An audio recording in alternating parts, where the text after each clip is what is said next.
It would appear that yesterday this argument was restarted, and it's something I've talked about on this channel before. The United States, not really a hockey power when it comes to viewership numbers, generating the revenues that we would see on the northern side of the border. Keep in mind, Canada has 11% of the population the United States has, and yet, routinely, the numbers are higher for viewing of hockey in Canada than the States. It's not really a debate about whether or not it's bigger in Canada or the US. And yet, yesterday, Max Kellerman on ESPN said no one really cares about hockey. And he doesn't consider it one of the four major sports. Which has people saying, wait, no. You've got NFL, NBA, and Major League Baseball. Now, I would also counter with, he also said once that he would rather Iguodala had a shot at that final buzzer-beating moment if you're cheering for Golden State than Steph Curry. So take what he says with a large grain of salt. And also remember, this is being said on one of those talking head shows. And I've never been a huge fan of them because you always get those hot takes where you think to yourself, all right, do they really think this way? They're all yelling over each other and they're all arguing and you got the split screen. And these shows where you get all these talking heads arguing with each other, they're just noise for the most part. So him saying what he says about hockey, to some extent, I'm like, you know what? Does he really believe that? Maybe. But apparently he has said before he thinks of college football as being one of the four major sports in the U.S. And considering the ratings, considering the revenue it generates, yeah, Major League Football, NFL is big, but college football is just as big in certain parts of the country, if not bigger. And with all the controversy around the NFL, I think it shoves more viewership numbers towards the college side of the game, at least until those players start getting paid, and then people are like, I don't know what to do now. But, he's not entirely wrong. Not entirely. We've had this discussion before. I know when I've talked about this being, the four major sports thing, but people say, hey, you need to have Major League Soccer on the board. You can't. Major League Soccer is going to overtake the NHL. It's not, but okay. Now, the thing is, Kellerman starts out as a basketball commentator locally, and it doesn't take anything away from his ability to commentate on other sports. Really doesn't. And so, I looked at some of his opinions while I was researching this, and I'm like, well, I don't agree. His favorite boxers didn't have Marvin Hagler on there, so not a valid list in my opinion, but that's me, right? And we're about the same age, so, we would have watched the same boxers. I was kind of surprised he didn't have Sugar Ray Leonard on his list, but, anybody could get more judges' decisions their way than Sugar Ray Leonard. How did he win that one? Oh, judge's decision. All right, good then. So what he also said was, there's an old joke, and I'm paraphrasing it here, that every town gets 20,000 hockey fans in the U.S. They're usually the season ticket holders. Again, I'm paraphrasing. Here's the interesting thing. Not every American market gets 20,000 fans in attendance. And that's an interesting argument to have as well. There are struggling markets. I'm wearing Florida. It's a market we talk about all the time. It's always a discussion. And it sucks for Florida fans. It really does. Because there's no chance that team moves anytime soon. And yet the discussion is always out there.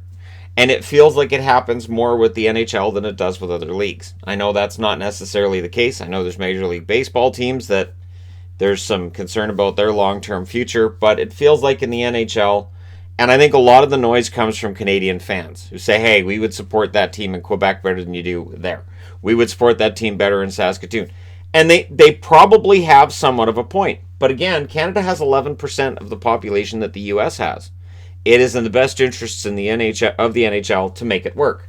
Now, 2006, coming out of the lockout on NBC OLN, I don't understand why they were on OLN.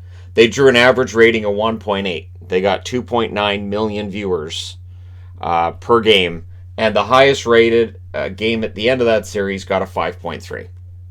So at the end of the series, there is interest generated. But 2007, when it's on NBC and Versus, the rating was the lowest it's been on this board. 1.2 is the rating, and 1.6 million viewers per game. 3 million for the Stanley Cup clinching game. Keep in mind, wrestling ratings are routinely around 3 million, 2.5 million. So pro hockey has at times been less popular in the US than pro wrestling, right?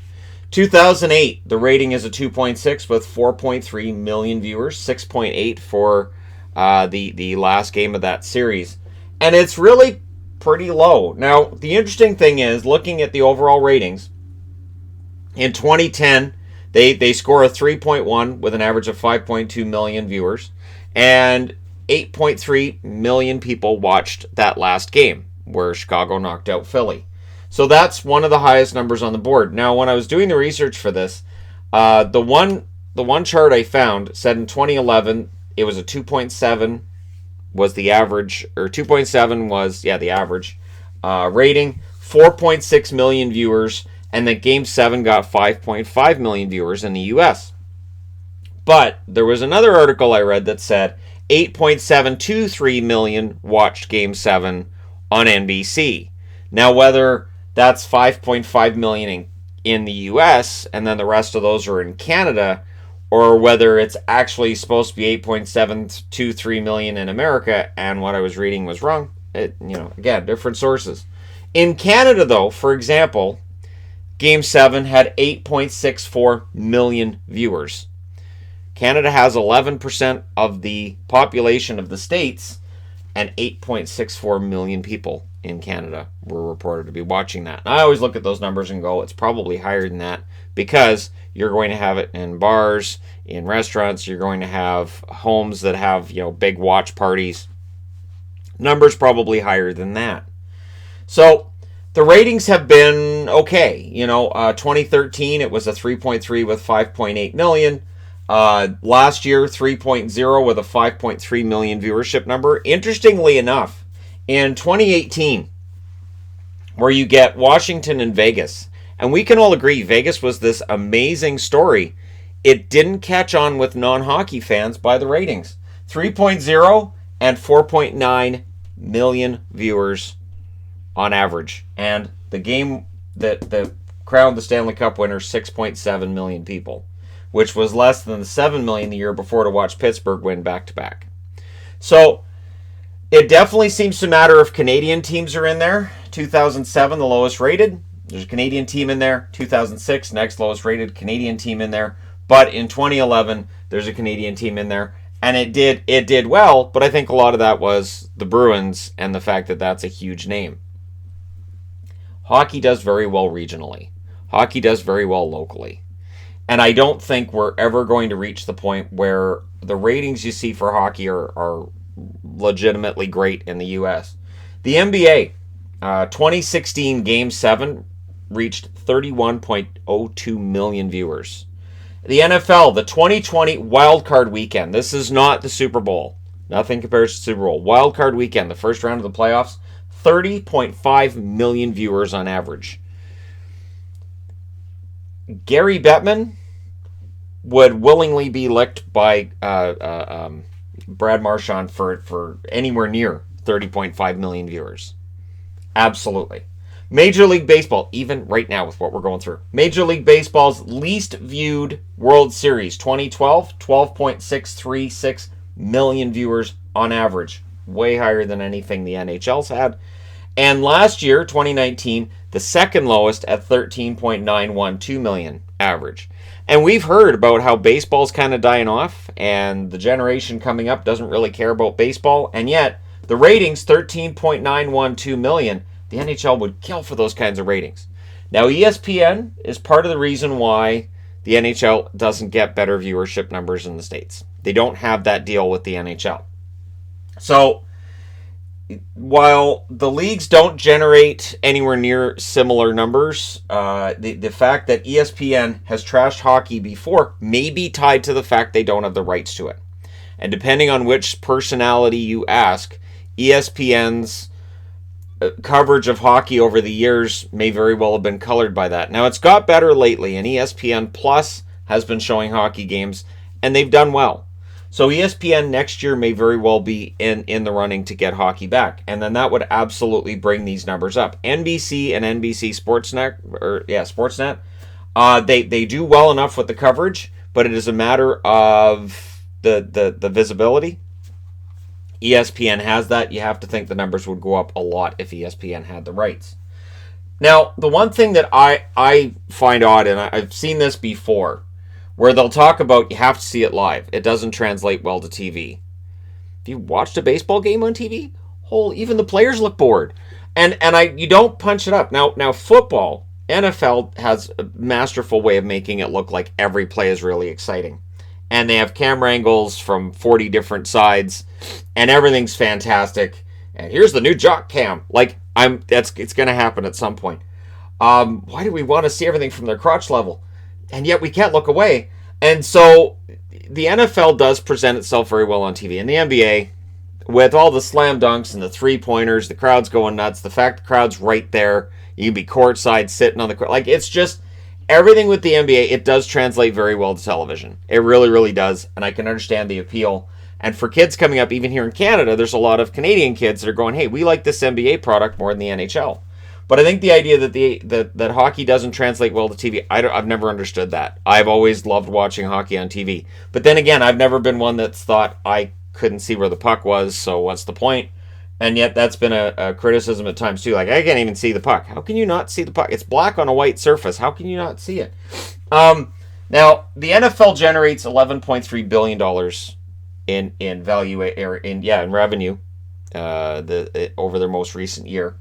And their attendance numbers, 67,405 fans in attendance per game. Now keep in mind, it's only 8 home games per team, but $11.3 billion is a lot of money. Major League Baseball, $9.7 billion in revenues. So, if baseball players took a 50-50 split in revenues and went with a salary cap, they would still make more than the NHL does in a year. Think about that. So their average attendance is 28,830, and some of those ballparks look half empty regularly, especially once we reach July, August. It's just like a lot of those ballparks look empty, but they still generate a ton of money. Now, they do have a 162-game schedule. That helps. The NBA, $6.2 billion. I remember when the NHL was bigger than the NBA. And then the Magic Johnson-Larry Bird feud made it, pretty big. And then this Jordan kid came along. I don't know if you've watched The Last Dance, but Jordan made basketball pretty popular everywhere. 17,864 fans on average. The NHL, $4.5 billion in revenues. 17,481 fans in attendance on average. The attendance numbers are very similar between the NBA and the NHL. And keep in mind, with the NBA, it's a small court. You can get more fans into a building with an NBA game than you can for the NHL. So I'm going to go ahead and say NHL games draw roughly about the same as the NBA does. But a lot of that's going to be up here in Canada as well. And a lot of the big numbers are going to come from Chicago, Boston, your original 6, Detroit. And so that's, again, leaning towards it being more of a regional sport. Major League Soccer generated $1 billion last year. Their average attendance, 21,305. So odds are Major League Soccer will have a long ways to go before it's generating the same amount of money as the NHL. But it's on the board because people talk about it. Now, NBC Sportsnet, apparently their average last year, so 2018-2019 for viewership per night, per game, 313,000 fans. Which is, for regular season games, that's fine. That's okay, I guess. But when you look at Hockey Night in Canada and up here, it was averaging, I think it was 1.3 million. So again, it really is apples to oranges. So if you're on the northern side of the border and saying, hey, we love hockey, well, yeah, absolutely we do. And that's not in dispute. I guess coming back to Max Kellerman's point, he's not 100% wrong. And I think, I've seen comments today from numerous former players. I saw Bissonnette tweeting out at him, hey, I'll get you tickets on the glass and we'll see if you like it. He never said he didn't like hockey. He said nobody cares about hockey. Liking something and caring about it are two different things. I love watching Aussie Rules football. I can watch Aussie Rules football and really, really like it. Am I passionate about any team? No. Do I really, do I go out of my way to find it? No, not really. And I get the feeling that's kind of what he's getting at. Did he say it in a clumsy manner? Yes. Again, he would take Iggy over Steph. That might nullify his opinions on other things. I would be fine with people saying that. That'd be just, yes. But at the same time, he's not entirely wrong if you're going to look at sports. If you're going to count just sports in general, the NHL is on the map, but it's not very prominent on that map. If you're talking about team sports, is the NHL number 4? Yes, but if you count the college football ranks, then no. And if you count college sports in the U.S. in general, college sports in the U.S. are much, much more popular than Canadian college is up here. And I think it's a cultural thing. I think it's just the mentality is different between the U.S. and Canada. I'm not sure what that is. I don't know why that exists as it does. But the amount of pride people have in their university locally is really, it's really, really strong in the U.S. and it's not quite the same. I mean, up around here, you have SFU and UBC, but it's not the same thing. It's not the same thing at all. And so I guess he's not entirely wrong on the idea that the NHL isn't very big. Is he, when he says no one really cares about about hockey? In certain areas, he's right. Certain parts of the U.S., he's right. There are certain states where they're going to go, I've never watched a hockey game. And yet, if you're in Detroit, if you're in Chicago, and he says that, and this, if you're a Blackhawks fan in Chicago and you love the Hawks, fine, you're hardcore. But for the general casual fan, no. For the casual sports fan in the States, no. But I would be interested to know what you guys think, because again, he's taken it pretty good on Twitter, and you know what? I don't blame people for coming out and saying some stuff about him at this point and posting things he said, his hot takes in the past where he's off. Hey, I've had hot takes where I've been off too. But, when you're on a show where the entire show is hot takes, and when you're on a panel and you're on TV and they're like, hey, say something punchy, give them something to talk about. The reality of how truthful any of these opinions you're going to see on these talking head shows are, I always just take it with a grain of salt. But let me know your thoughts. What will make hockey bigger in the U.S. is a question I've asked before, and I'm asking again now. If they get the ESPN contract in 2021, do those ratings double, or do they stay the same? Let me know your thoughts. Don't forget to hit like and subscribe. If you're browsing your way through, you just happened upon this video, and hey, thank you guys so much for all your support. I will talk to you again soon.